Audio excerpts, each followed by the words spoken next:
कि एक वृक्ष में उसका जो प्राण रस है वो चढ़ता है और जड़ों को, उसके पत्तियों को, उसके फूलों को, फलों को पूर्णतया आशीर्वादित करता हुआ फिर लौट जाता है। लेकिन अगर सोचे कि वो कहीं जाकर के एक फूल में अटक जाए और कहे कि ये फूल मुझे सबसे ज़्यादा प्रिय है, तो उस पेड़ की तो मृत्यु होगी ही और उस फूल की भी हो जाएगी। सो ये जो चिपकने वाला प्रेम है ये मृत्यु को प्राप्त होता है। इसीलिए आप देखते हैं कि जब दो इंसान में प्यार होता है, थोड़े दिन बाद वो प्यार बैर भी हो सकता है। इसी प्रकार दो देशों में प्यार हो, कल वो भी बैर हो सकता है। दो जाति में प्यार हो, वो बैर हो सकता है। ये प्रेम बैर कैसे हो जाता है, ये बड़ी सोचने की बात है। इसलिए कि प्रेम का सत्य स्वरूप हमने जाना नहीं। परमात्मा का प्रेम बहता है, देता है, करता है और उसके बाद कहीं चिपकता नहीं, किसी में अटक नहीं जाता। लेकिन हम लोग इस दोनों का मेल नहीं बिठा पाते कि सत्य और प्रेम एक ही चीज़ है। जैसे चांद और उसकी चांदनी और सूर्य और उसके किरण, जैसे अर्थ और शब्द दोनों एक साथ मेल खाते हैं, उसी प्रकार सत्य और प्रेम दोनों एक साथ हैं। इसीलिए बहुत से लोग सत्य के खोज में न जाने क्या क्या विपदाएं उठाते हैं, क्या क्या तकलीफें उठाते हैं। वो सोचते हैं कि जब शरीर को दुख दिया जाएगा तो हमें सत्य मिल जाएगा। शरीर को दुख देने का आपको कोई अधिकार नहीं, क्योंकि शरीर परमात्मा ने बनाया है और वो एक मंदिर है, उसमें एक दीप जलाना। जैसे आजकल विदेशों में एक पागलपन सवार है कि हर इंसान जो है वो बिल्कुल मच्छरों जैसा पतला दुबला हो जाए। उसके लिए सब आदमी इस तरह से मेहनत करते हैं कि मच्छरों जैसे होने के लिए, उसके वजह से अनेक बीमारियां वहाँ लोगों में आ गई और इन मच्छरों को कोई सुख मिला ऐसा दिखाई नहीं देता, ना उस देश में कोई आनंद है। तो दृष्टि कहाँ गई? एक बहुत ही स्थूल चीज के ओर, जिसका कोई भी अर्थ नहीं लगता है। जिसकी दृष्टि स्थूल होगी वो स्थूल ही चीजों को देखता है। लेकिन सूक्ष्मता से आप विचार करें कि इस तरह के पागलपन से क्या परमात्मा किसी को भी मिला है? क्या परमात्मा को इसमें सुख होगा कि आप अपने को दुख दें? ईसाई लोगों ने तो हद कर दी कि ईसा मसीह की हड्डियां निकाल के और टांग देते हैं और कहते ये ईसा मसीह है। देखकर मेरा जी ऐसा लगता है कि इसे पूछा जाए कि जिस इंसान ने एक इतने बड़े क्रॉस को अपने कंधे पर उठाया था, क्या वो इन हड्डियों के बूते पर? लेकिन इसमें एक समाधान उन लोगों के पास है कि हम किसी जालिम तरीके से, कोई दुष्ट क्रूर प्रकृति से ईसा मसीह की ओर देख रहे हैं। यही चीज आपको आगे हम सुनाते हैं कि जब आप जाइए पोप के सिस्टीन चैपल में,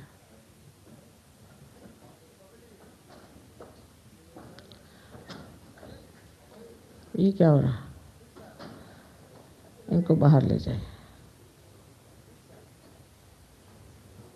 आप लोग बैठ जाइए, ऐसा होता है कभी कभी किसी को, यही बात है। हाँ?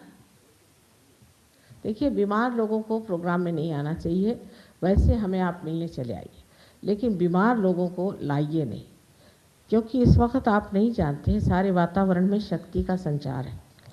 जैसे हमारे यहाँ पूजा वगैरह भी होती है तो हम हर एक आदमी को अंदर आने की इजाज़त नहीं देते हैं। इसकी वजह ये है कि सब बर्दाश्त होना चाहिए। बीमार लोगों को आप कृपया कल बिल्कुल यहाँ मत लाइए, उसके लिए बाद में केंद्र में जाकर आप लोग अपनी बीमारियाँ ठीक कर लीजिए। बहरहाल वो अब ठीक हो जाएंगे, उसकी कोई चिंता नहीं। लेकिन ये जो प्रेम की शक्ति है, इस प्रेम की शक्ति को समझने के लिए बड़ा भारी हृदय चाहिए। जिस इंसान के पास हृदय नहीं होगा वो इसे समझ नहीं पाएगा। जैसे कि सिस्टीन चैपल, जो कि आप रोम में जाएं, वेटिकन में देखें, तो वहाँ माइकल एंजेलो नाम के एक बहुत बड़े कलाकार ने सारा कुंडलिनी का चित्र बनाकर रखा हुआ है और आज्ञा चक्र पे ईसा मसीह को खड़ा किया है। वो भी गणेश जी जैसे लंबोदर खड़े हुए हैं और इधर से उधर लोगों को फेंक रहे हैं। उसका नाम उन्होंने लास्ट जजमेंट कहा हुआ है, लेकिन पूरी कुंडली दिखाई है। अगर आपको कुंडलिनी का ज्ञान हो तो आप अवाक रह जाएं कि इस आदमी ने कौन सी दृष्टि से ये सब चित्र देखा और इस तरह से सब चित्र बनाए। लेकिन उसी के नीचे वो हड्डी वाला ईसा मसीह रखा हुआ है, देखकर ग्लानि होती है। कम से कम हमारे भारतवर्ष में किसी भी अवतारों को हड्डी मार का नहीं दिखाते और नहीं ये माना जाता है कि हड्डी मार का परमात्मा हो सकता है। वजह यह है कि हमारे अंदर प्रेम की दृष्टि नहीं है, या तो हमारे अंदर वासना है और दुष्टता है। जिसके अंदर प्रेम की दृष्टि होती है वही गहन उतर सकता है। जैसे मैंने कहा कि हृदय का बड़ा होना बहुत ज़रूरी है, लेकिन इसका अर्थ ऐसा नहीं कि आप अपने हृदय को बड़ा करने के लिए अवास्तव तरीके से दान पुण्य करें, चोरों को भी दान करें, और जो बहुत से गुरु बन के घूमते हैं उनको आप दान करते फिर। धर्म की व्याख्या कृष्ण ने जितनी सुंदर की है, मेरे ख्याल से कोई भी नहीं कर पाया होगा, कारण वो एक बड़े भारी होशियार डिप्लोमैट थे। उन्होंने कर्ण के जीवन में बताया कि कर्ण बहुत दानशूर थे, बहुत दानी थे, अत्यंत धार्मिक, हर समय पूजा पाठ आदि में व्यस्त रहते थे। और वो पांडवों के सबसे बड़े भाई क्षत्रिय थे। लेकिन जिस वक्त उनका पांव युद्ध में चक्र में फंस गया, उस वक्त अर्जुन ने अपना गांडीव उनके ऊपर उठाया। उस वक्त उन्होंने चुनौती दी। कर्ण ने कहा कि अर्जुन, तू भी वीर है और मैं भी वीर हूँ और हम क्षत्रिय हैं, और एक निहत्थे वीर पर दूसरे वीर का हथियार उठाना धर्म में मना है। कृष्ण ने तब अपनी ये उंगली आगे करके कहा कि इसे तू मार। अहिंसा की बात नहीं करी, इसे तू मार। जिस वक्त द्रौपदी की लाज उतारी जा रही थी, तब इनकी वीरता कहाँ गई थी? तब ये कहाँ थे? इतनी धर्म की सुंदर व्याख्या, आपकी वीरता, आपकी दानशूरता, आपका धर्म, सब कुछ एक तरफ, और एक स्त्री की लाज बहुत बड़ी चीज है।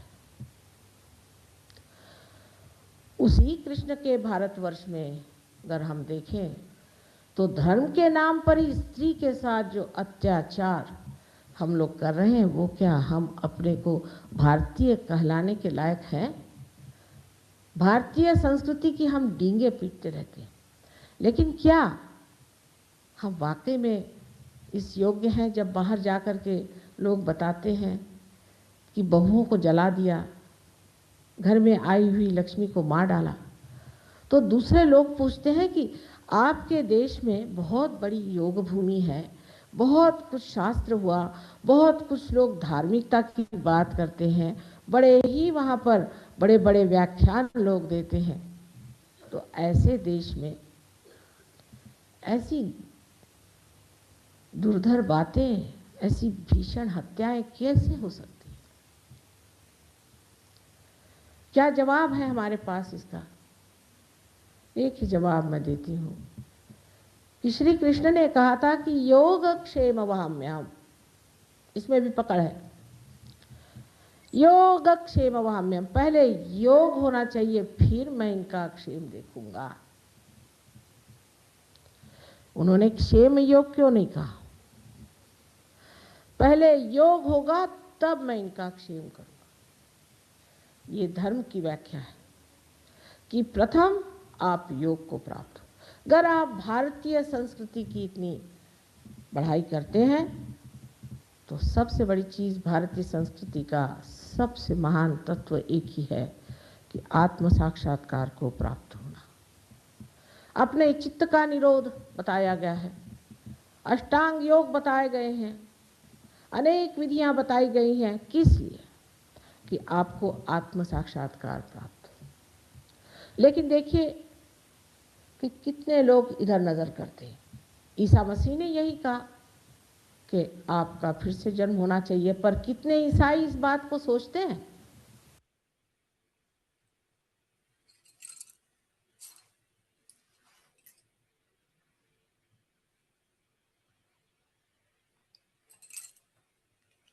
Jai Shri Mataji.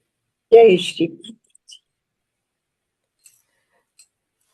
Thank you so much, Aunty Poornima Damodaran and Prasad Rao ji. Thank you so much for joining us all the way from Bangalore in this month of April.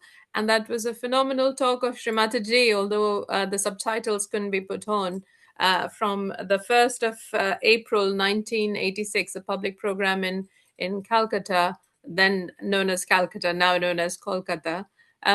Thank you both for joining us here and for allowing us to listen to your memories with Shri Mataji, the golden memories with Shri Mataji herself. If we could start with you, Aunty, you are pushing on 80 by Mother's Grace, and we really appreciate how you have joined us at well, this morning when I was going to walk the dogs, I got the message that you will be able to join. I was so thrilled. This can only happen in India like this, and how Shri Mataji has worked it out. Truly grateful. So, if you would please tell us how, when, and where you got your self-realization, please. I'm actually 84. Oh, wow. So, 1983, my husband got transferred to Chennai, which was Madras then. So, we had a cousin in Chennai called Mr. and Mrs. Jaikar, who are great Sarjogis. Everyone knows them. But I didn't know what was Sarjoga. Anyway, we went and stayed with them, and she told me tomorrow morning our guru is coming to Chennai. So we'll be going away to Mr. Murthy's house. So would you like to come? I said, yes. Normally I keep away from all this guru business. But I said, yes, I'll come. So we went to Mr. Murthy's house, and the whole place was so festive, decorated with all these palm leaf flowers and all that these ladies make.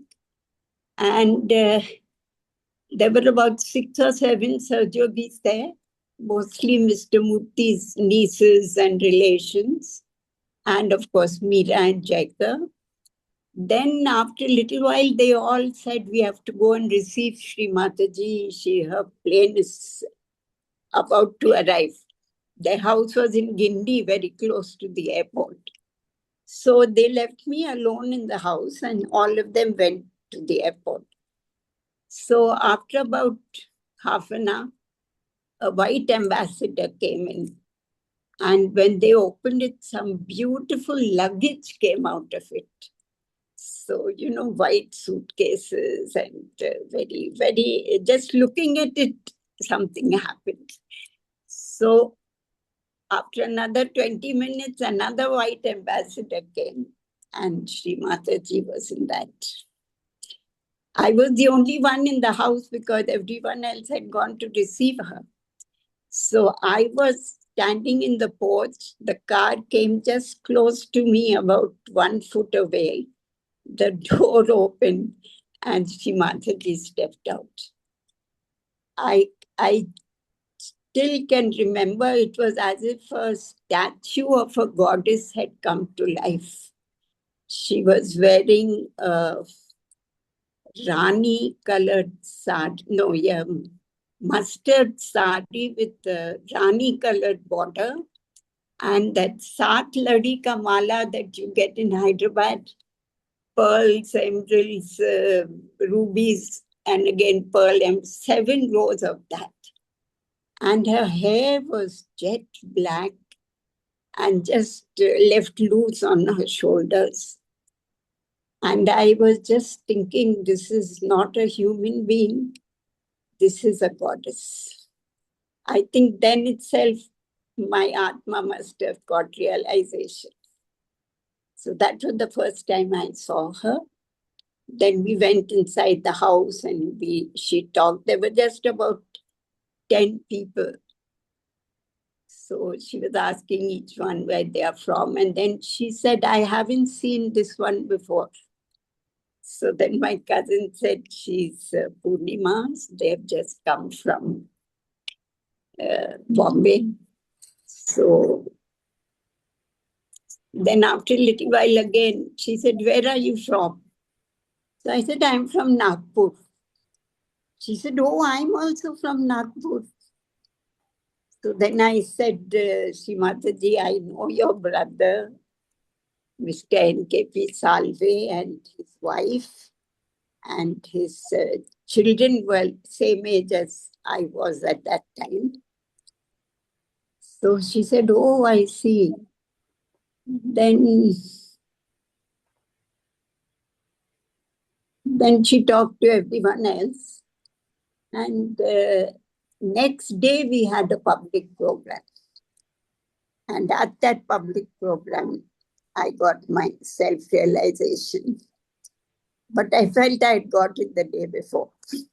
So yes, I mean, nothing is a coincidence, and Shri Mataji totally how she gave you that darshan, and the beautiful description that you have given of the whole atmosphere and how Shri Mataji was dressed and everything. It's so beautiful. So you've met Shri Mataji. She's already made you comfortable in that first meeting, and then next day you go to the public program. What was it like? Because Shri Mataji talks in a very simple yet very subtle language. So what was it like? It was very simple, and it had to be translated because most of them don't understand Hindi.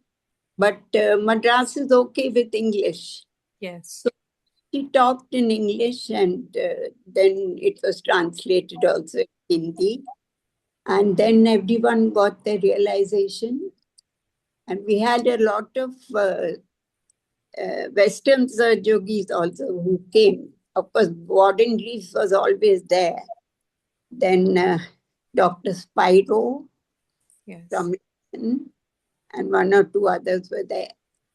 So she stayed for the 2 or 3 days. And then when she was leaving, we all, in the meantime, she told them that this year we are having our December Ganpati Pule program. It was not in Ganpati Pule, it was in Boldi. Yes. So she said, we are having that program in December. All of you, don't forget to come. So which month is this when you met her? Which month is this then? October or so. October. Okay. Yes. I don't remember the dates. No, that's fine. That's fine. So then afterwards, I asked my cousin, I said, can I also come to Bodhi? So she said, no, you have to be at least 1 year in Sahaj to be able to come, or you have to get permission from Shri Mataji. So then I gave up the idea. And after 2 days, when Shri Mataji was leaving, we all went with her to the airport. And as she was leaving, she passed the gate and she turned around and she said, "See, all of you must come to Baldi. And Meera, you bring your cousin also with you." So we all jumped. Meera said, "See, you got permission." Wow. Oh, So, beautiful. yeah, it was a wonderful thing.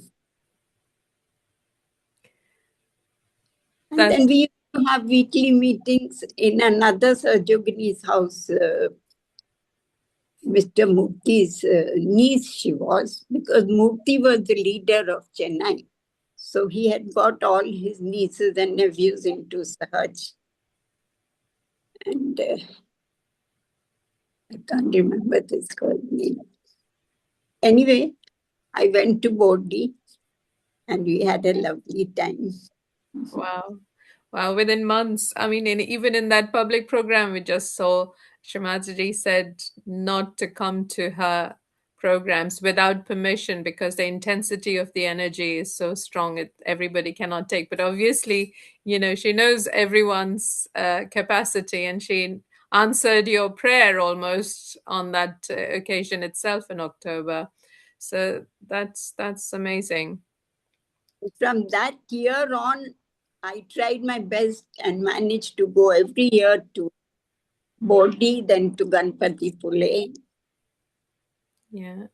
So But at that yes, time, it must have been a pretty busy phase of life as a family and a young mother, I suppose. How did you keep up with your because meeting Shri Mataji is very, I mean, that's the best thing possible, isn't it? But how did you keep up with your morning meditation, evening meditation, and things? That connection. What was that like? you see, those days we didn't get many audio and video cassettes. So one or two people used to buy and they used to circulate it. So we would borrow it for a whole week, listen to it day and night, and then pass it on. I was working as a teacher then, and my children were quite young. They also used to go to school. But I always found time to go for the weekly sessions, yes. And Shri Mataji came to Chennai almost every year for a few years. Mm-hmm. So I don't know how I got the good luck to be among the team who was serving her. You see, I was on kitchen duty making pulkas and sending it hot to the table. and Wow, what fortune to make pulkas for the Adishakti herself. It's like wow, to just think of it. Amazing. Okay, so from here, if we could ask Prasad Rao Bhaiya also to share with us where were you in life? What were you doing? And when was it that you got your realization, please? What was it like? We can't hear you. All right. Yeah, it's Well, better. I got my realization at this public program talk that we just heard on the 1st of April at the Birla Auditorium in Kolkata. So I was one of those 5 to 600 odd people who were present in the auditorium. And my brother also was there, both of us. And Shri Mataji gave us realization. And after the realization, she asked the entire auditorium to raise their hands if they had felt a cool or a warm breeze or tingling on the fingertips and all that. So nearly all 598 people raised their hands, except my brother and myself. We were not sure if what we were feeling were the cool breeze or was it the air conditioning or whatever. But then we thought, well, we being engineers are possibly not the perfect material for Atma Sakshatkar. So if we did not feel it, maybe the defect is with us and not with the method as such, because everything that Shri Mataji said sounded so coherent, so perfect. So we thought if we did not feel it, possibly there was something lacking within us. So we went, there was another program the following day, we went for that as well. And then there was a 7-day workshop at the end of that, where Sir Yogis from Mumbai and Delhi had come, and they were explaining each of the chakras to us, their qualities, and ways of clearing those chakras and all that, the affirmations. So while they were doing all this, I asked them, so Sahaja Yoga is like praying to God. So they said, yes. So I thought, well, at the minimum, Sahaja Yoga is like praying to God. At the maximum, maybe we get to meet God. Who knows? So you cannot lose doing Sahaja Yoga, you can only gain.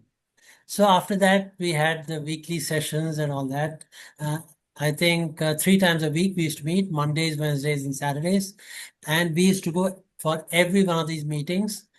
And in the meantime, the wife of the leader of that, she lent us the Nirmala Yoga magazines to read. So going through these Nirmala Yoga magazines and going through the talks of Shri Mataji, one day I came across, I think, the Advent Declaration of Shri Mataji in one of these magazines. 2nd of December, 1979, if I'm not mistaken. Then on reading that, I said, my God, Shri Mataji, she's the Adi Shakti, and I am alive on this planet at the same time that she's present on this earth. I could not believe my luck. And for the following week, I was just walking around the streets of Kolkata with my head in the clouds, just lost in complete bliss.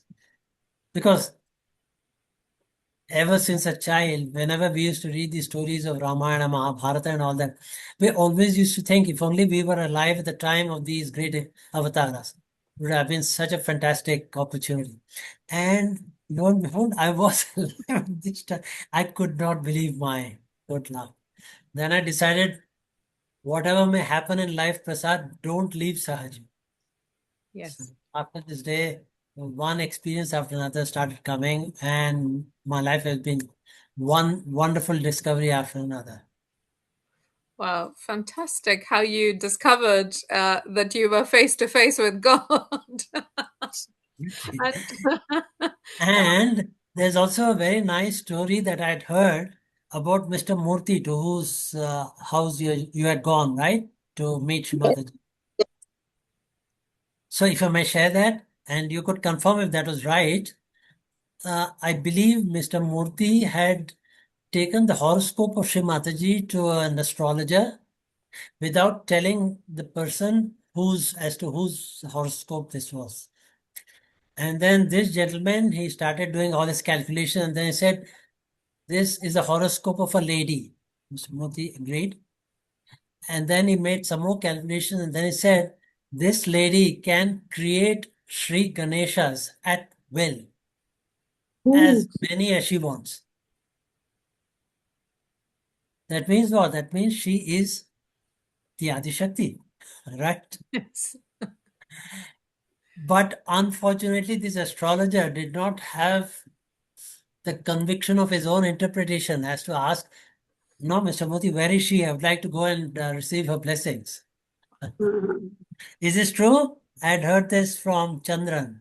No, it's got to be true. It's got to be true because Mr. In fact, when I shared this story, the Sahajogis of Chennai told me, yes, they had heard this story.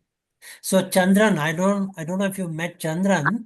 Dr. Chandran, he went to London. Yes, Chandran from Malaysia got married and then went to the UK. So he shared this story with me. Oh, yes. Yeah, these So were the Chandran is another person who got his realization in Chennai. Yes, we've heard. I think he shared this story in one of our conversations when we met at their place. Oh, he did share the story, is it?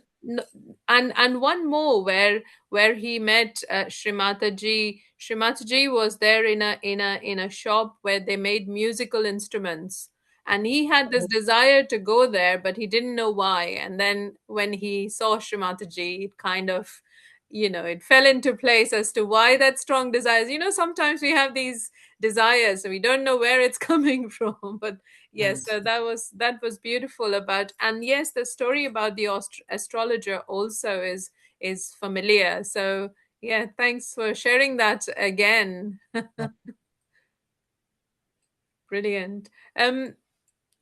This brings us to our other question, which is, well, it's not a question, but it's basically your journey into Sahaja Yoga. From once you've got your realization and the weekly meetings and the regular meditations, which don't take, thankfully, hours. They're manageable in our day-to-day householder's life. Thanks to Shri Mataji. It brings it about such a subtle transformation in ourselves. How did it manifest for you, and what were the remarkable things that you noticed as you progressed in this journey? And because in those days you had this fantastic unparalleled opportunity of having that time with Shri Mataji herself in her presence. Could you share those moments, please? Shri. Yes, with Aunty first. Thank you. Yes, Didi, would you like to go first? No, you go first, please. This is very much like Lucknow. Pehle aap.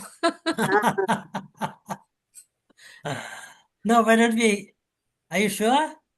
Yes. Okay. Please. So then, well, I found myself in this wonderful world of Sahaja Yoga, and every day was a new discovery. We also had one Dr. Brutin Khan in Kolkata. So he was, who had also come to Sahaja Yoga around the same date, I think, around the same time. So he was a great devotee of the goddess.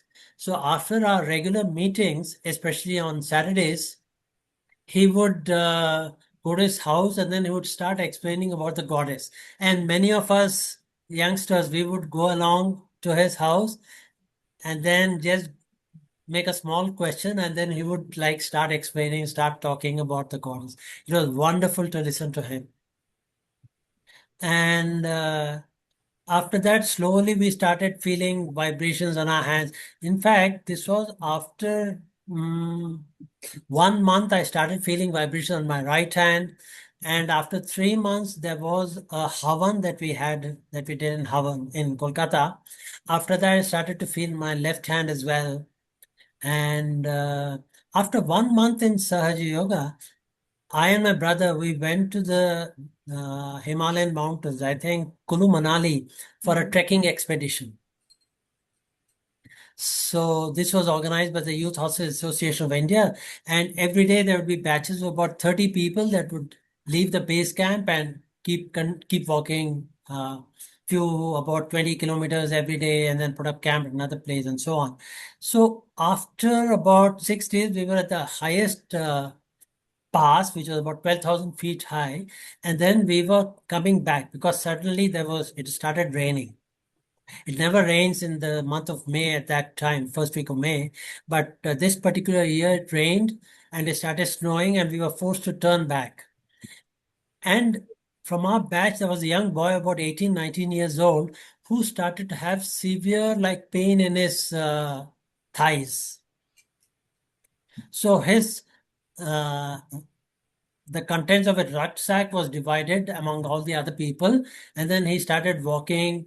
People had given him lots of painkillers and all that, but to no avail. He kept crying with pain. And at one place, when we came to a tea shop in the mountains where it's cold, whenever you find a tea shop, you stop for your mandatory cup of tea. And he was just lying on the ground crying. Ai, mother, mother. He was from Mumbai. So I didn't know what to do.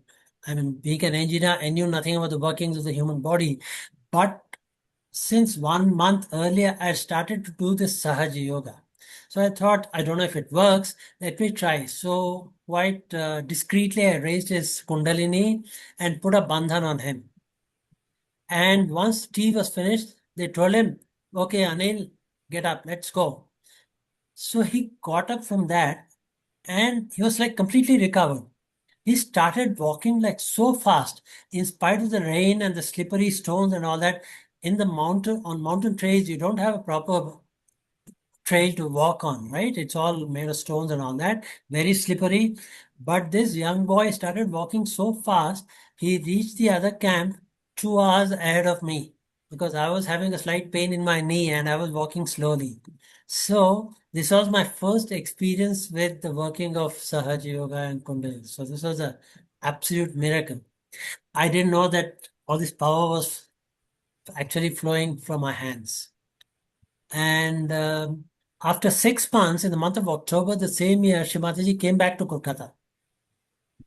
So this was during the Durga Puja time. There was a Havan as well with the 1000 names of the goddess, read mostly by Dr. Rustam Burjoji.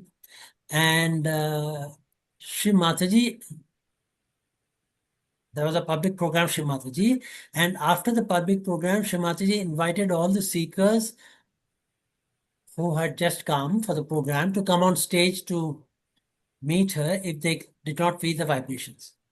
So my brother and I, we were sitting at the back because she had called only the new seekers who just arrived. So we were sitting at the back. In the meantime, the mother of an older Sahajogini, she told us, why don't you also go and take Shri Mataji's blessings? So at her insistence, we also got into the line. And I was not sure if I was really a Sahajogi or not. I mean, I was not so confident if I was feeling the vibrations, so on. So when it came to my turn, I did a namaskar to Shri Mataji, and then she said, "Acha, to ab Sahajogi bhi aa rahe hain kya?" So even the Sahajogis are coming on stage now. So that was a confirmation to me. She was answering my inner question. I was wondering if I had already become a Sahajogi or not. She said, "Yes, of course you are." Wow. So, You don't need any more confirmation. What So a beautiful this was experience. another very nice experience. And then on the same trip, what happened was they organized a trip along the Ganga River with Shri Mataji and a few of us yogis. And we were about Shri Mataji and maybe around 25, 30 of us on this boat. And one gentleman had brought his daughter, a young girl, might have been about 9 years of age, 9 or 10 years of age. Now, this girl was deaf and therefore dumb as well. She was not able to speak, neither hear nor speak. And so they showed her to Shri Mataji called her, and then she said the mantra of Sri Vishnu Maya into her ears. When we say the mantra of Sri Vishnu Maya, we say Om Tvameva Sakshat. When the goddess says the mantra, she says Aham Sakshat Vishnu. So that was again a very nice surprise for me. So she said a few times Aham Sakshat Vishnu Maya. And after a few moments, this girl could start to hear. So with great difficulty, she managed to say Shri Mataji because her tongue, she had to learn how to speak and so on. But this was again another miracle that happened right in front of us. Another thing that happened at this time was Shri Mataji was staying in the house of the leader over there. So there was the family, that is the husband, wife, and two very young children. And there was Shri Mataji and I think Mr. Yogi Mahajan and maybe one more. So there were at most about 7 or 8 people in the flat. And around 12 noon or quarter past 12, a group of us came to see Shri Mataji. We were about 10, 15 people. Came to see Shri Mataji, we spoke to her and all that. And once our work was done, we were going to leave. So Shri Mataji asked us, have you all had your lunch? So didn't want to bother. Yes, yes, Shri Mataji, yes, yes. So Shri Mataji knows the truth. So she told the leader's wife, Mrs. Jalan, please serve them all lunch. Amazing. Remind us the time, which year, date, if you could. This is so beautiful. This was about 1986, October. Okay, the same year. And in the kitchen, Mrs. Jalan didn't know what to do. She had prepared food for only 10 people because there were her family and another 4 people, 8 people, 7 or 8 people. She had prepared food for about 10 people. And here we were about 15 of us who had arrived. And Shri Mataji told her to serve food for all of us. And so there in the kitchen, she prayed to the goddess, Shri Mataji, you are Shri Annapurna who feeds the whole world. Please, you know what to do. And then she started serving us all. It was some, I think, palak paneer or something, some roti and all that. She served all of us. Still a lot of food left. She served us once again, seconds and third helpings, and they served us rice and dal and everything.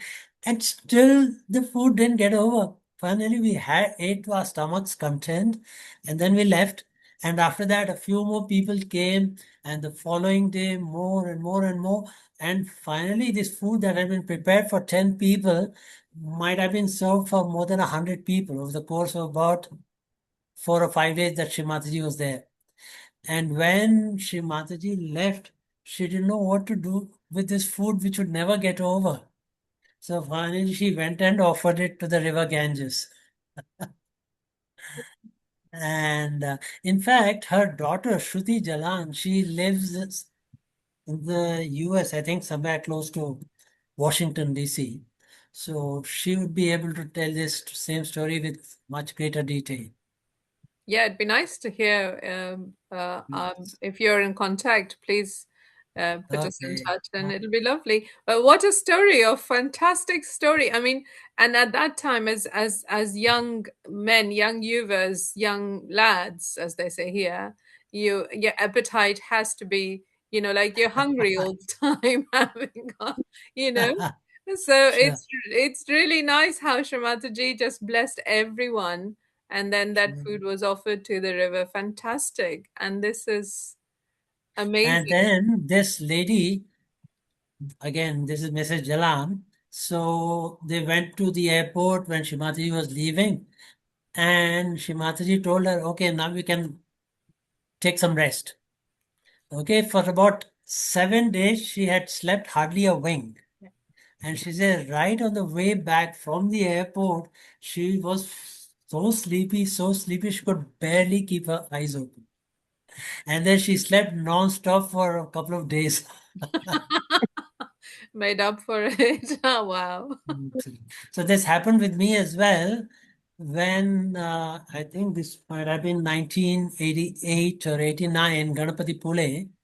So I was in Nagpur at the time, and our collective was responsible for looking after the kitchen at Ganapati Pule. So then we had to be up for the first service of morning tea and all that. And very often the last person to eat would be after the cultural programs were all over and all that. This would be around 1 o'clock, 1:30, 2 o'clock at night, right? So after the last person had the food, I would go back to sleep around 2:30 or 3. And already by 5 o'clock, I would be up to come back to the kitchen to prepare for morning tea and so on. So for about 4 or 5 days, I might have slept just about an hour every day. So it was really Shri Mataji's energy, that was keeping us going. Yeah, it really is. It's like, different bubble altogether, and she gives Totally, the totally. energy to It's, do everything. And then when the work is done, then you get that time to absorb all the vibrations and the blessings, and you just sleep. That's so there's another story from, again, Ganapati Pule. If you see, please tell me to stop, all right? no, no, No, no. no, No, carry on, because I'm sure it's on. reminding Auntie of Yeah, memories, no, and one we will story love is to like listen. Yeah, leading to another. yes, So when I went to Ganapati Pule for the first time, 1987, uh, those days the program used to be held at Malgund village. And we Yes. were staying at MTDC, which is the Maharashtra Tourism Development Corporation, MTDC guest houses. So we used to walk from the guest house to the Malgund camp. So this would be about 15-minute walk. And those days, this was 1987, nearly 40 years earlier, Gadapati Pule was still a small village and there was hardly any electric light and all that. And I think street lights were still incandescent lamps and so on. and there's not much night pollution. And this particular night was the night of the marriages. So while we were walking from the MTDC camp to the Malgun village, I happened to look up to the sky. And then I found that all the stars and planets moving around with such a great speed. Firstly, I'd never seen so many stars. We could only, because we used to live in big city, and cities, you always have light pollution and so on. So this village with hardly any artificial light could see many more stars and planets. And this particular night, these planets were all moving helter and skelter at an extremely great speed. And then it occurred to me that in India, normally for marriages, they are conducted at the auspicious hour, right? Shubha Muhurta, correct? Whereas when Sri Adishakti conducts the marriages, she doesn't look at the panchang or the calendar. The time that she conducts is the auspicious hour. And it occurred to me that these planets and stars were moving around very fast so as to be in the right position when the goddess decides to conduct the weddings. This occurred to me, and much later I heard that Shri Mataji had called a few Sahajogis and asked them to look at the sky outside. And she had mentioned this very same thing to them. Look how they're all moving around to be at the right place. So this happened, I think, 1987, December Ganapati Pune. Over to you. That was so nice.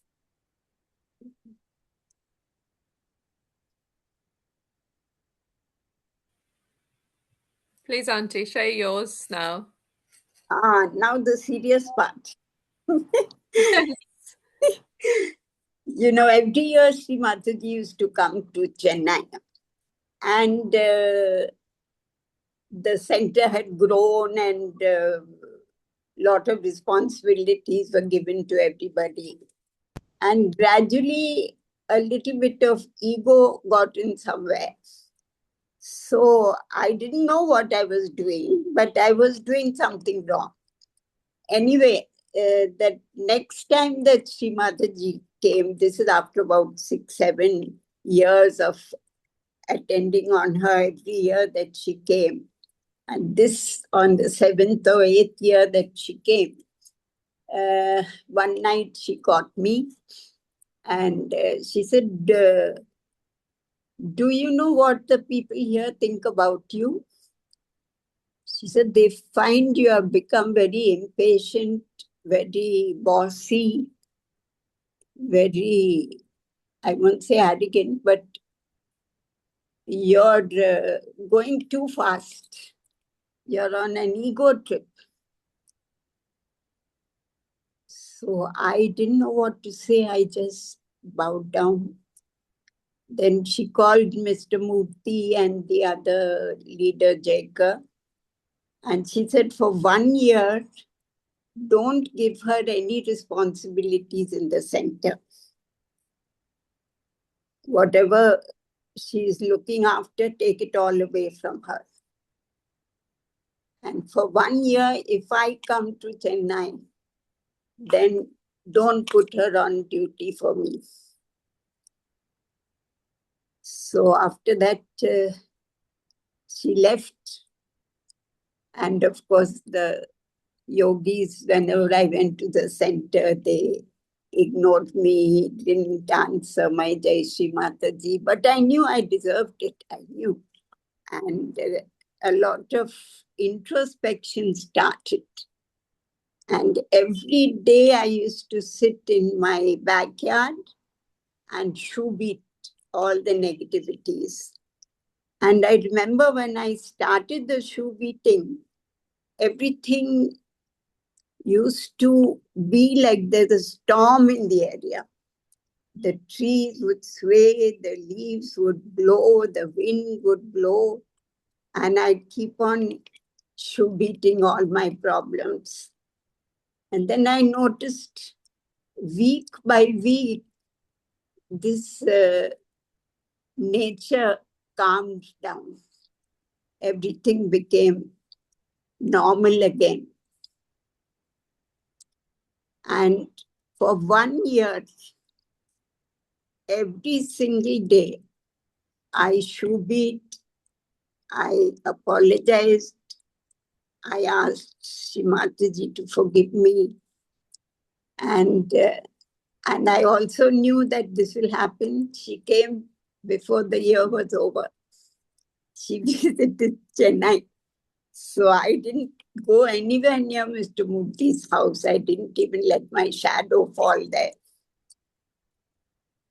And after she left, Ganpati Phule was round the corner. So I knew I shouldn't be going. So on her way from the airport, she stopped at my friend's house. There was a Rupa Shukla and her husband who worked in Taj.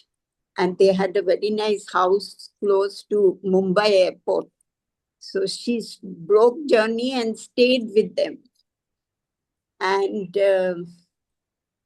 Rupa rang me up because she didn't know what to do for Shri Mataji. So she said, tell me, how do you look after her?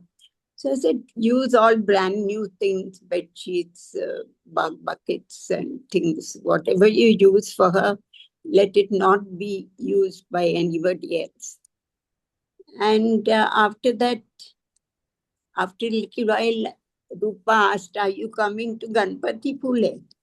So I said, see, 1 year is not over and I don't think I should come. After all this, when she turned around, Shri Mataji was standing behind her. And she said, who were you talking to? So she, she said, Poornima.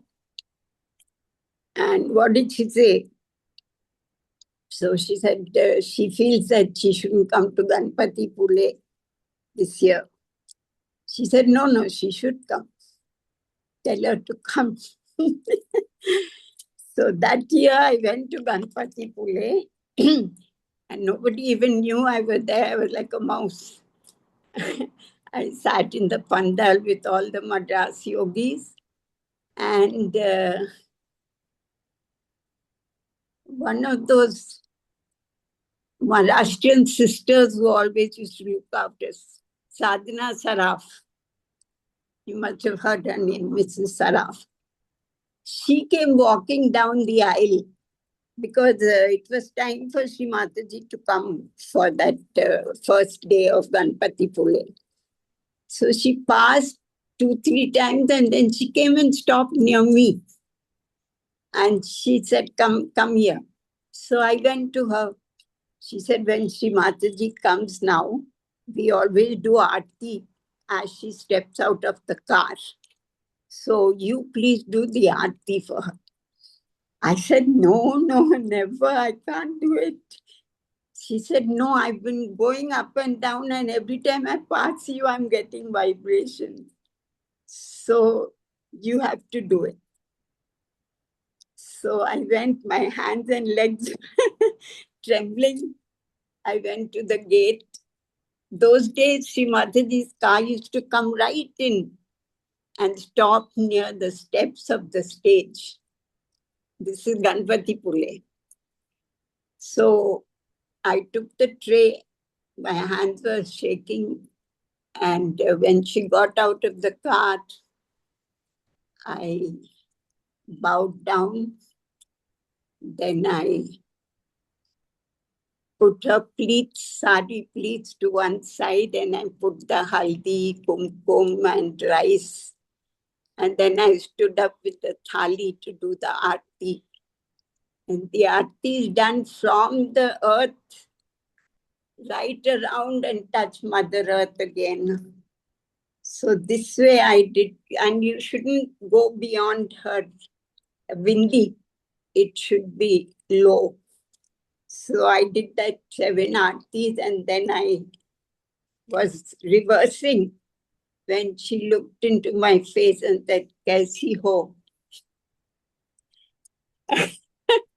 I went back to the pandal. I was absolutely, I couldn't talk, I couldn't sit, I couldn't stand. I was absolutely So that was how my punishment period came to an end.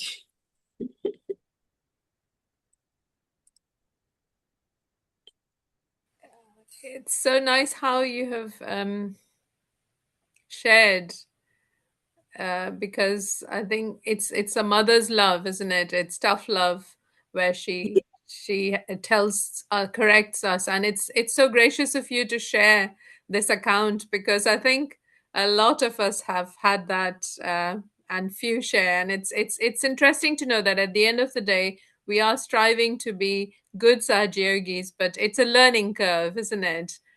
Mm. Absolutely, you have to be aware of your ego. It can just run away with you, and you become like a bull in a china shop. You don't realize what you're doing. But she definitely forgave me, because after that, my real Sahaj life started.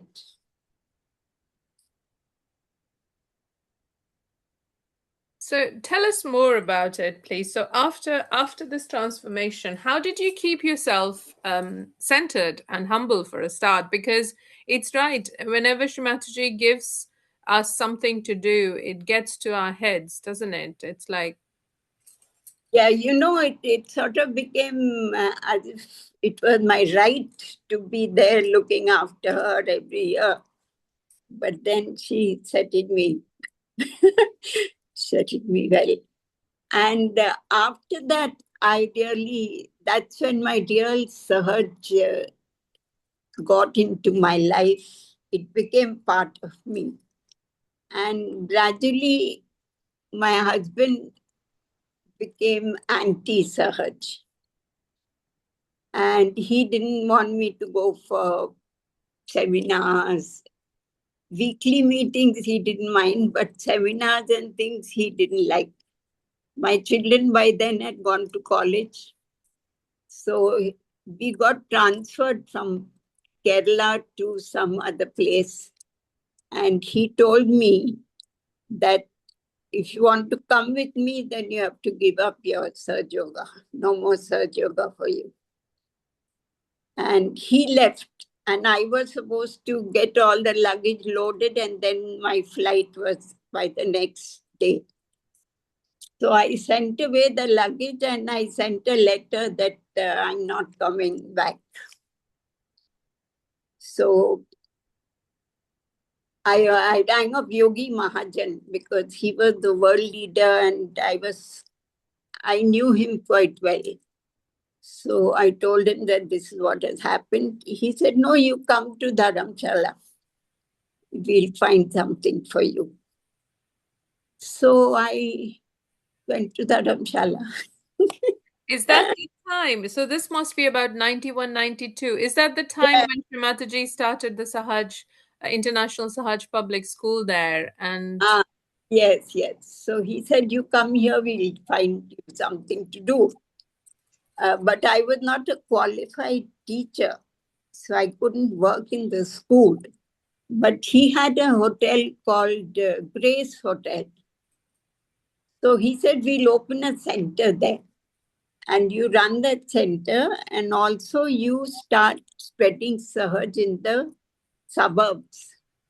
He wanted Punjab, Himachal, all those areas to Palampur. So I stayed in that hotel. He gave me a living quarters. And I don't know if you know that she who was also in that she who looked after the kitchen affairs in Sahaj School, Dharamshala. Her son, his father had just given him a car, and he wanted to use it for Sahaj work. So he became my companion and driver, and we used to go to all these places, the small places close by Himachal and even Punjab. And that's how we started centers there. And we had a very nice seminar in the cottage. where is it? Dharamshala. In Dharamshala, we had a very big seminar. And I remember leaders from all the northern centers came, and it was very good. So were you able to communicate in Hindi for these Yes, public programs? I'm from Madhya Pradesh. I was born in Madhya Oh, yes, I forgot. That's right. Now, our Hindi viewers would be requesting that you should tell us in Hindi, so you'll have to do it in Hindi again at some point. Nice. No, not very good Hindi, but born and brought up and educated in Jabalpur. I married how I You grew up in Nagpur, is it? and I studied in Nagpur, and I knew the Salve family strangely before I met Shri Mataji. This Attorney General of India, Harsh Salve, he was in shorts. He and his sister Baban, we were all almost the same age. So I knew them, I knew the family. In fact, Mrs. Salve, NKP Salve's wife, was running a nursing home, and my daughter was born there in that nursing home. So some connection has been there all the time with the Salve family. Oh, that's amazing. And no, it's very in India, like you say. So Uncle Yogi asked you to go and spread Saj Yoga, and you had this yuva with a new car, the two of you with full of energy and enthusiasm, and it's really sort of the vibrations and Shri Mataji's blessings really helped. How did you go about? Tell us about a day, maybe in Himachal or Punjab, where you went, that you can share with us, please. No, they were already centers and leaders there. Okay, they were already established Sahaj centers there.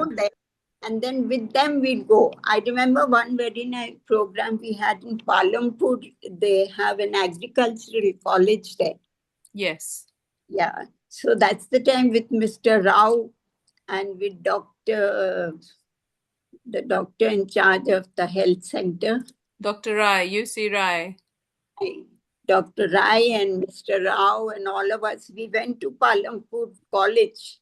We were trying to convince them to experiment planting vibrated seeds in one plot and non-vibrated seeds in another plot.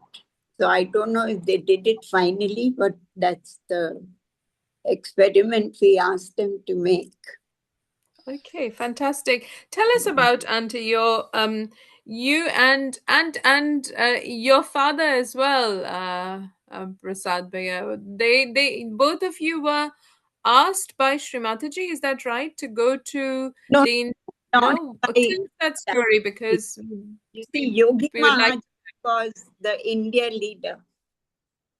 Yogi Mahajan. 1990, 91, 92, this is it? I'm bad with dates, but he was the one who used to ask for these things to be organized, and then Mr. Rao used to organize and used to go. Yes, he was the India leader at that time. Okay, fantastic. So when was your next meeting with Shri Mataji? If you could share, both of you, your meetings, and then some outstanding miracles that, you know, it's a everyday part of our lives, fortunately, but some things that you'd like to share with everyone for the seekers of today and times to come. That itself was the miracle, that I was being looked after, even though I had been sort of separated from my family. Yes, I was and in still those times, life. Yes, yeah. I was still managing life. And Yes. then we had some very good friends in Cochin. About, I think, 5 or 6 years later, they convinced my husband that now you're getting old and you need someone to look after you. He was constantly having tummy upset, which is Navi. You see, so Griya Lakshmi is not there. So they convinced him, and then finally he said, I didn't ask her to go, she left on her own. and she can come back if she wants. Okay, they said doesn't matter for his ego's sake. So they put me on a bus in Coimbatore and sent me to Bangalore, where he was living at that time. I didn't know where he lived also, because complete cut off. And when my bus rolled into Bangalore bus station at about 10:30 in the night, I could see this tall man, and then my elder daughter and her husband, three of them came to receive me. So that's how. That's the one who is in Russia, right? No, the younger one is in Russia. She married a Russian yogi. That's Arati, is that? Aunty, but unfortunately he passed away many years ago, and she married again a very nice Kerala boy. Nice. So she's they live in Russia. She's in Abu Dhabi now. Oh, I see. But her children, her son is about 30 and her daughter is about 22, I think. They are still in Russia. Arjun, Lakshmi. Yes, we all keep in touch with each other. It's such a beautiful real life story. Movies are made like this, isn't it? And this is of a time when there was no social media. There was a lot of social stigma, if I remember, for single women. And also bringing yourself to your husband. I mean, there is a custom in India, isn't it? If you come from the husband's house, then the husband comes and brings you back, and for you to have that sort of surrender to Shri Mataji, and also giving in to the male ego, but realizing that is the best for everyone. And at 10:30 p.m. at a bus stand, I mean, in India, especially because I come from Lucknow, it's unheard of. You can't be alone that time of the night at all. But Bangalore definitely is much more cosmopolitan, so that wasn't. No, but I wouldn't have known where to go. Exactly. No mobile phones or text messaging also. So yes. What a beautiful, phenomenal story, and how Shri Mataji totally engineered. So you didn't have time to self pity and go left sided, but you were doing her work all this time and looking after you all the time. No time to think of personal problems. You were totally getting Surge Yoga across to different places. It was a lovely I think it was 3 years that I was away from the home. And I remember my elder daughter, who was studying in National Institute of Design, Ahmedabad, she was going to get married. I was in touch with my girls. So she said, you have to come for the wedding. And I remember in the wedding card, my husband didn't put my name. So she told him, if mummy's name is not there, there's not going to be any wedding. So he made a concession and said, the Damodarans invite you to one. So these little things, they were very significant. I came for the wedding. I stayed in a different place. And I went back to Dharamshala. Wow. But this is how my daughter got married. Oh, thanks for sharing that, Auntie. It's really beautiful, very personal, but very inspiring story. So when was your next meeting with Shri Mataji? Because more and more people joined. It wasn't like in the 80s when there were fewer Saj yogis, isn't it? By 90s, there were, even in India, especially in India, there was lots of yogis by that time, do you think? No, I think after that, I didn't have a personal darshan as such. Okay. Mm. Okay. But You know, those years that I wasn't there, I Yeah. remember Shri Mataji in one talk, she asked, how many people have read Devi Bhagavad? So very few ladies put up their hands. So she said, if you want to know who I am, you must read Devi Bhagavad. So from that day, I started looking for this Devi Bhagavad. I wanted to read it. And a very nice friend, Janaki Iyer, I think Prasad knows her very well. She gave me a nice, simple Hindi copy of Devi Bhagavad. So I used to read that and go to the center, and there were the two youngsters, Kartik and Bhuvana. They were students. They used to come to the center early. So I used to tell them that, see, this is what I read this week in Devi Bhagavad. Then another next week I tell them another episode. So they said, Aunty, why don't you write down all this translation? It will help the Yuva Shaktis because they should be reading this book. So I went off on that mission. I started writing in diaries the translation of Devi Bhagavad. It took me 10 years because in between all my other jobs, I was doing this. And finally, somebody told me, you put it on the net. Not told me, they put it themselves on my behalf. So Devi Bhagavad is on the internet. If you could share that link with us, please, because it will benefit so many people to I read think that. what are those books which are sold by the Sajoga? What is that Divine site? Cool Breeze? Pardon? No, Divine. not Divine. No, not Divine Cool Breeze. Where people can also buy Sahaj books online. It's Sahaj Books. It's okay.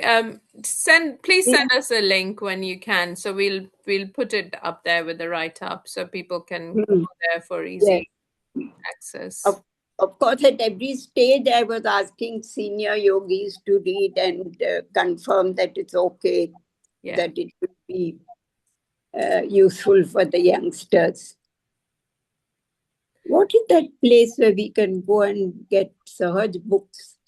We can order it or read it online. I can't remember the name of that. I'm sorry, it's not coming in the attention as such.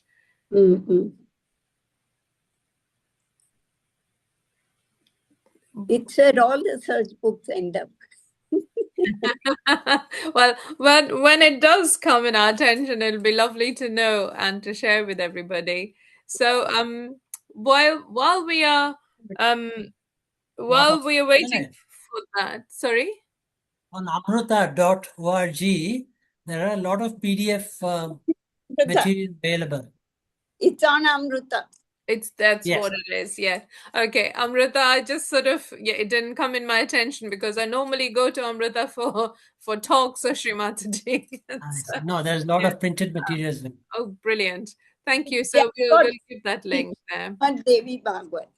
Okay. And it's got a beautiful photo of Shri Mataji, which again some Yogini from Chennai had to put it on. Aha. Very nice picture of Shri Mataji. Devi Bhagavad. Okay, brilliant. Thanks for that. That's a beautiful resource for everybody. Thanks for sharing those lovely stories, Auntie. If we could ask you, Prasad Bhaiya, about what was it then for you after all these lovely miracles? Where do you go on to next? When do you see Shri Mataji? And apparently there's a trip to the South Americas with Shri Mataji, is that right? True. Then, while she was sharing the stories, and you mentioned a few miracles, I wanted to share a few stories about the power of Shri Mataji's word. Do you like that? Yes. Absolutely. What had happened was that in the 90s, Shri Mataji had asked me to go to Australia. Okay. So then I had applied for my visa, and it was taking its own time for getting processed. In the meantime, my father had been called to attend the Guru Puja in France, 1990.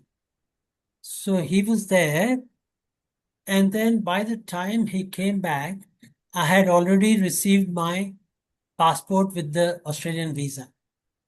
So then he said, look, Shri Mataji was asking about your visa to Australia. She was asking if that had come. So then he replied to Shri Mataji, with your blessings, it will come. So he shared the story. So I asked him approximately what date would it be that Shri Mataji asked him. So he managed to relate it to the Guru Puja dates and all that, and said it was on such and such a date. When we opened the passport, we saw that the visa was stamped on the exact same date that Shri Mataji had asked my father about my visa.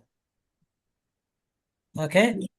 So we Sahajogis know there is more than a coincidence, right?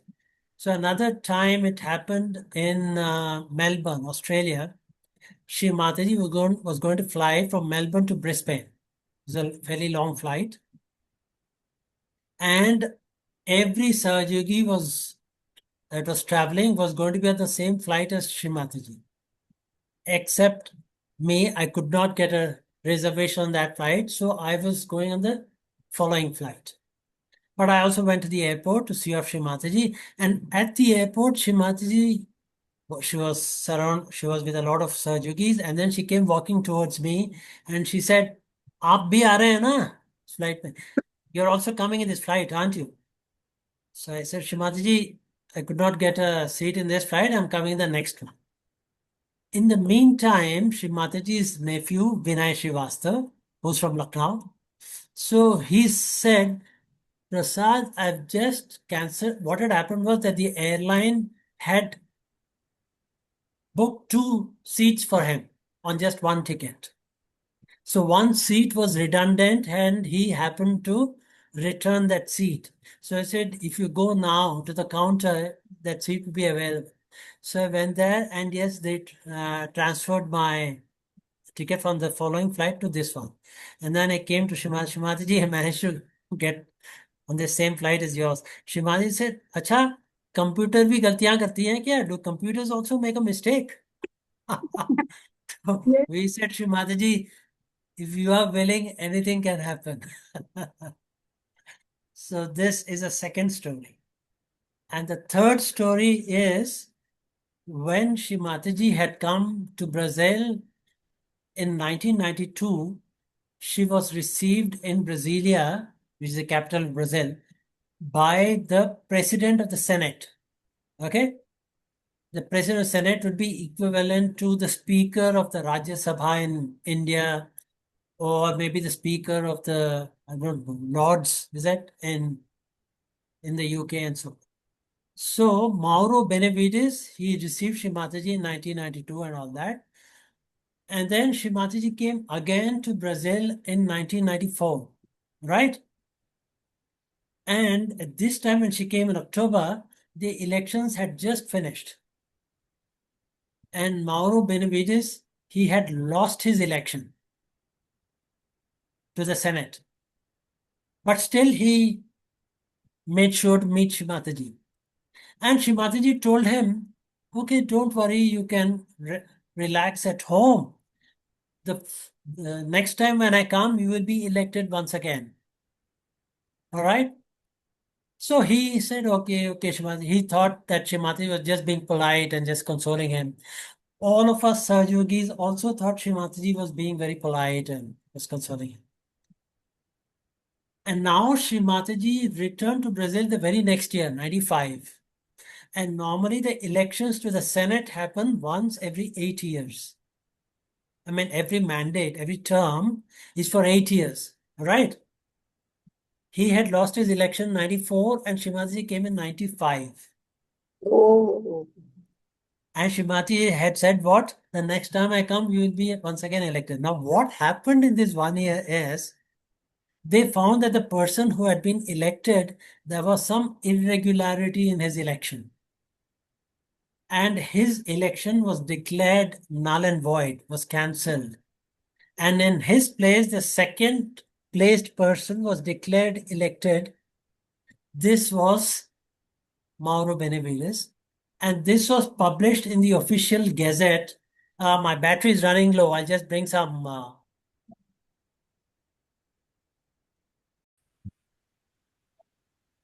Yeah. So I was telling you about Mauro Benevides, right? Yes. So he was declared elected, and this was published in the official gazette on the same day that Shri Mataji arrived in Brasilia on the 25th of August 1995. So all this just to show the power of Shri Mataji's words. All of us thought Shri Mataji was being very polite and consoling him, but because she has said this, all of Cosmos was conspiring to make her words come true. That's immense. There's one more story.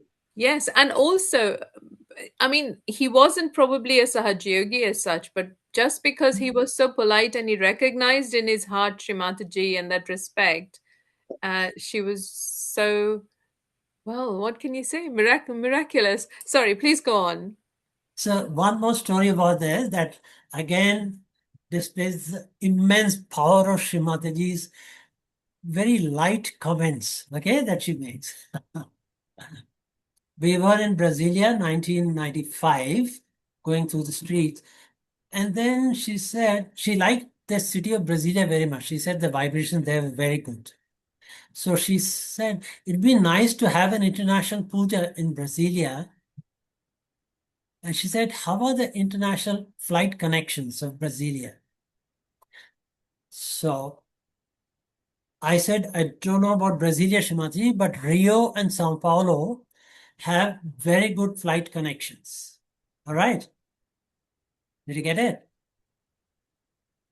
But then she did not buy my mental explanation. What she said was, but Brasilia is very central to all the South American countries. Okay, it'll be very easy for them all to come to Brasilia. So Brasilia those days was a very small, sleepy airport, 1995. And then the years rolled by, and then in 2011, Shri Mataji took her Mahasamadhi. And 2012, they decided to have the National Shivratri Puja in Brasilia. The Sahajogis of Brasilia had purchased a plot of land. And then the Central Committee all over the world, they decided that the International Shivratri Puja will be in Brasilia. So suddenly this national seminar was going to become an international seminar. Now, what had happened to the airport of Brasilia from 95 until 2012? The airport had started growing in importance. It started becoming a hub airport for all the flights to and from the north and northwest of Brazil. So this airport started growing and growing and growing. And by 2012, it had become nearly the second biggest airport in Brazil, almost becoming equal to Rio. And they also had international flights coming to Brasilia. So this again just shows the power of Shri Mataji's words. And when I shared this story with the people in Brazil, Sahajogis in Brazil, how she had made this comment on. So someone asked me, can Shri Mataji see the future? So I said, she certainly can, but more importantly, I think she makes the future happen. Exactly. What Yes. she says, all of Cosmos rushes to make it happen. What do you think so? Absolutely. Totally. So many stories, so many stories.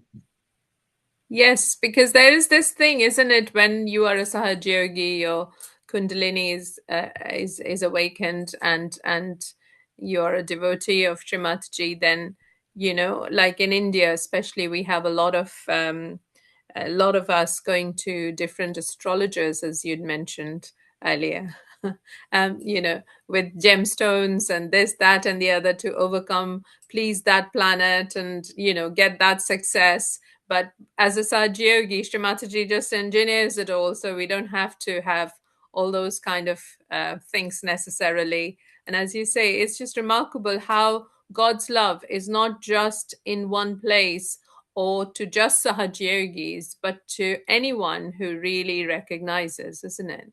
Exactly. Recognition is important. Few more stories. Now, this is another one. In 1995, again, the same visitor, Shri Mataji to Brasilia, she was staying at the house of the police commissioner of Brasilia because his wife is a very nice yogini. So, but then the husband was not a Sahaja, and he used to be fond of some liquor and things like that. But then his wife told him, look, Shrimati is going to stay in this house. I do not want a single bottle of liquor in this house, so please take away everything. So he forgot that there were a few bottles were still lying around, and then he was taking the last of the bottles when Shrimati arrived to the house. And Shrimati looked at him, and when she came to know that he was Angela's husband, she said, very nice that she found a very nice husband because I could not find a good husband for her. She had applied for marriage several times. So Shri Mataji was quite pleased with him. And then later on, of course, he also came to Sahaja Yoga, and now he's a very strong Sahaja Yogi. That's a nice one. And while Shri Mataji was staying at his house, all the Sahaja were staying at the ashram, which is another place.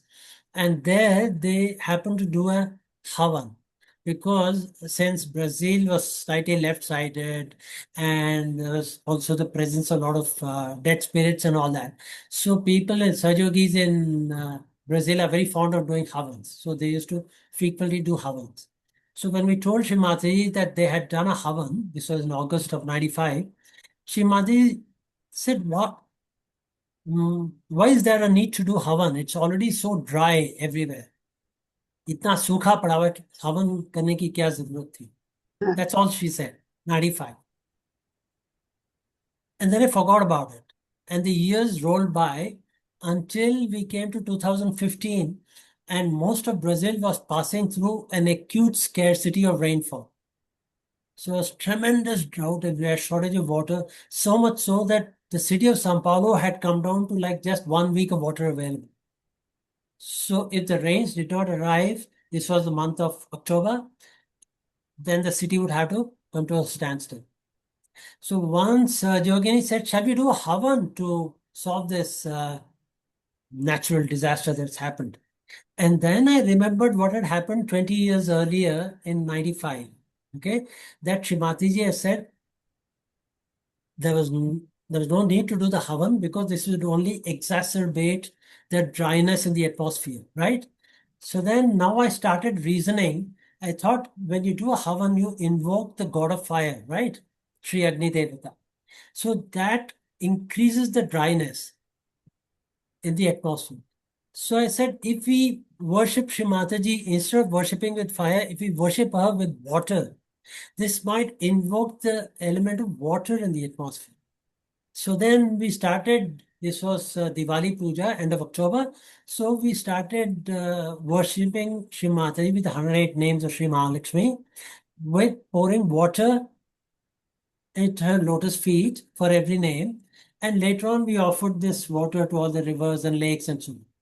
And then the month of November, there was such heavy rainfall that it broke like 60 years record or something. And suddenly the scarcity was solved. And this continued till December also. We did the same thing during Christmas, 108 names of Lord Jesus Christ, again offering water. Until we came to the 14th of January, when it is the Sankranti. So this time we did a puja to Sri Surya Devata. And suddenly the rain stopped. And there was bright sunshine. So then this was an eye-opener that whatever we were doing was having an immediate effect, if you will, Right. upon nature. So that was such a tremendous experience. Very The good. same experience I had had also while in Australia several times on Friday evenings around 6 o'clock. We would leave Sydney to some distant city in the interiors of state of New South Wales. And after traveling for 6 hours, we'd arrive at a small town and it would be pouring Mm. buckets. And then we would arrive something like midnight and go to sleep. And the following day, our host over there would tell us that it was the first rains they were having after something like 6 months. They were having acute scarcity of water over there, having to even kill their own cattle and so on, sheep and all that, because there was no water for them to drink.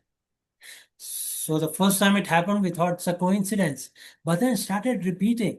Happened another 3 or 4 times. Every time you go to another city, do a public program, be pouring, pouring rain, pouring rain.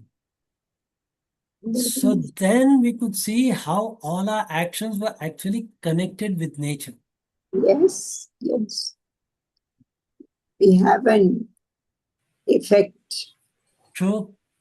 We are the instruments of the divine, and so it's. So when was this in Australia? 1990. Would be around 92. 92. Okay. Yes. Oh, fantastic. Wow, those are 92, 93, around that time. amazing, amazing experiences that you both have shared. Really, really grateful for it. You Is want there? one last one? Yes, yes, please do. Yes. Now, what had happened was in 1998, I went to Mexico for a training in my line of work, which is SAP, it's called. Yes. So went there to do my SAP Academy. And there, the very first day that I arrived, I went to the house of the leader of Mexico at that time, Graciela. And then she started showing her family photographs and all that. And she explained how her son, who was very young at that time, he suddenly became very ill and was almost dying and all that. And then I remembered Shri Mataji having commented this story. I don't know if you people remember how she said there was this lady who was an official at the United Nations whose son was dying of a disease which normally affected people in the later stages of their lives. All right. And it was mostly fatal. But in the case of a son, he was very young, he was studying in Harvard, and he had this disease. She must say it's a very long name. And she said, this lady wrote me 3 letters. Right? So I remember this story. And this was 98. Shrimati had mentioned the story in 95, 96 and all that. She mentioned it about 2 or 3 times. I said, oh, yes, I remember this story. She said you wrote 3 letters to her and all that. And then the fourth letter saying he was all right, he was cured. And now I asked her a very stupid question.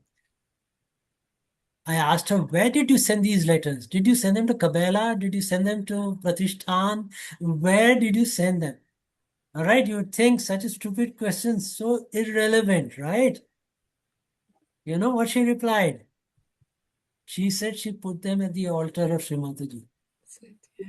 She Wow. put them at the altar of Shri Mataji in a house in Mexico or somewhere, or I don't know if she was in the United Nations at the time. And there, Shri Mataji says she received 3 letters. How Yes. fantastic is that? It's just Yes. beyond comprehension, isn't it? Yes, I remember reading this in That photograph, Shri Mataji, behind you is Sakshat. That is it. No, Yes. You no, put that, anything over there, it goes straight to her. Absolutely. So fortunate we are to be her Now, today. now, this is a story I can't help but share at Yeah, no, every meet. no, it's a fantastic, and thanks for reminding it because this is in Linda Williams' Recollections book, and I Is remember it? reading that, and it's like, I wow, say. wow, and you actually answered those questions because when it's written, she didn't write whether she posted it or not. She just said wrote the letters. So, Yeah. you know, when you say you write the letter to Shri Mataji, especially in those times when Shri Mataji was so easily approachable, shall we say, physically, you would imagine, yes, you would kind of do the action of writing and posting it, sending it to a destination. But I mean, really, what a beautiful thing we have that we can just communicate with her any moment, every moment, and she's with us in our hearts, in our brains, in our Sahasrara, hopefully. Wow. Thank you so much for sharing such lovely stories. Is there another one that you'd like to share, Auntie, today? No, what I feel is very important. Yes. Yogis should know about their instrument, how it works, and what affects adversely or positively. Yes. Because just hearing stories like this, okay, you start believing that she's Yeah. Shakti. But how is your own condition? Any tips for people who are listening? I think they should actually every center should have refresher course where they talk about one chakra at least every week or every month. Mm-hmm. Tell you what are the do's and don'ts which are required to maintain the purity of chakra. Because that is a part of Shri Mataji. Every chakra is a part of her and it is reflected in us. So are we maintaining the qualities of the chakras? Very important. Because our attention wanders here and there, it should come back to this very important thing, that every Sahajogi has a responsibility to keep his chakras and his sati system clean. Yeah. Very important. Thank you so much, Auntie. On that note, we will conclude. Thank you so much for joining us on such a short notice, Auntie Poornima Damodaran and Oh, Prasad such Rao. Yeah, that's very kind of you both. Really appreciate. First and foremost, thank you, Shri Mataji, for making it happen. Jai Shri Mataji.